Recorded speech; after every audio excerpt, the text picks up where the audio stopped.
کیا کہہ رہے حضرت سفینہ؟ میں مصطفیٰ کا غلام ہوں۔ حضرت سفینہ نے جب یہ فرمایا کہ میں مصطفیٰ کا غلام ہوں، انا مولا رسول اللہ صلی اللہ علیہ وآلہ وسلم، شعر نے کیا کیا؟ دم دبا کے آپ کے پاس آ کر بیٹھ گیا۔ بیٹھا۔ اب حضرت سفینہ کیا فرماتے؟ شعر کو کہتے بس سمجھ نہیں آ رہے راستے، اب جنگل کے راستے، ظاہر بات ہے اجنبی آدمی کیا جانے، وہ تو جائے گا ایسے ہی لگے گا سب ایک جیسا ہی ہے۔ اچھا ابھی یہی گم رہا تھا، وہاں گم رہا ہوں، کہاں گم رہا ہوں، اسے تو فرق سمجھ میں نہیں آئے گا۔ لیکن اب شیر کو فرماتے ہیں مجھے راستے سمجھ نہیں آ رہی، مجھے سڑک تک پہنچا دو۔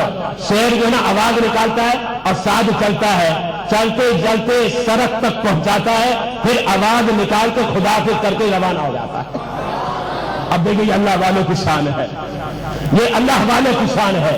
پتا چلا جب بندہ اللہ سے پیار کرتا ہے اور اللہ کا محبوب بن جاتا ہے تو پھر بات وہی آتی ہے کہ اب جو تیری چاہت ہے نا، تیری چاہت اب میری چاہت بن گئی، تو چاہ کر دیکھ اور میں رب ہو کر کہتا ہوں میں کر کے دکھا دوں گا، میں کر کے دکھا دوں گا۔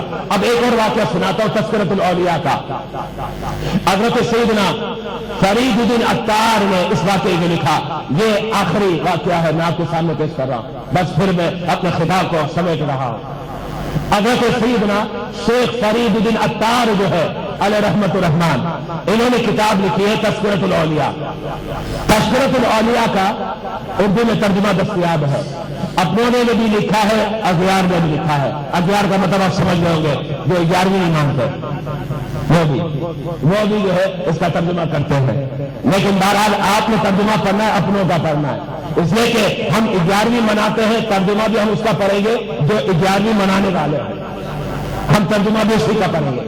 تو اب تذکرۃ الاولیاء ہے، اس کے اندر ایک واقعہ لکھا ہوا ہے حضرت سیدنا شیخ ابو الحسن خرقانی کا، جن کا وصال جو ہے 425 ہجری میں ہوا ہے، اور یہ دور تھا سلطان محمود غزنوی کا۔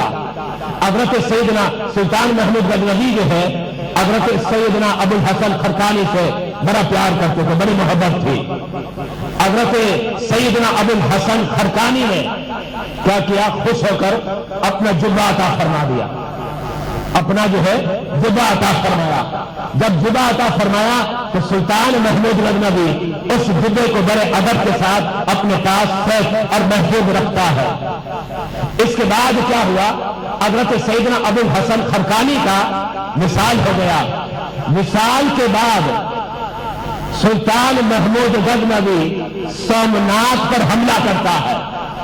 جب سومنات پر حملہ کرتا ہے تو کہانی کچھ الٹی ہو گئی، یہاں بھی یہ ہوا کہ کفار غالب آ گئے، کفار غالب ہے، مسلمانوں کے قدم لرز گئے تھے۔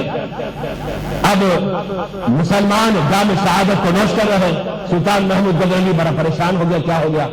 لاشیں ساری مسلمانوں کی نظر آ رہی اور ہم پیچھے ہوتے جا رہے ہیں، کافر غالب ہو رہے ہیں، آپ بڑے پریشان ہو گئے۔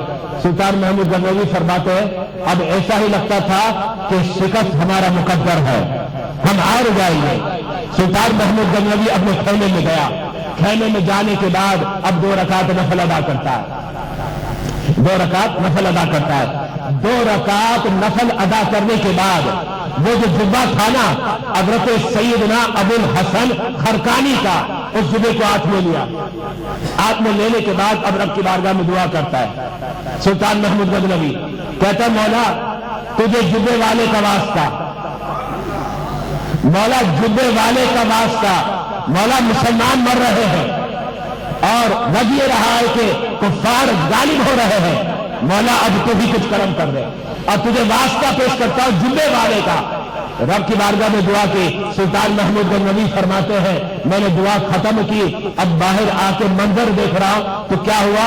اب مسلمان آگے بڑھ رہے اور کفار پیچھے ہٹ رہے، بالآخر مسلمانوں کو فتح حاصل ہو گئی، مسلمان کامیاب ہو گئے۔ اچھا اب اس کے بعد کیا ہوا؟ سلطان محمود غزنوی فرماتے آگے باتیں سنے اور اچھی بات ہے، پیاری بات ہے، اب سنیں گے تو حیران ہو جائیں گے۔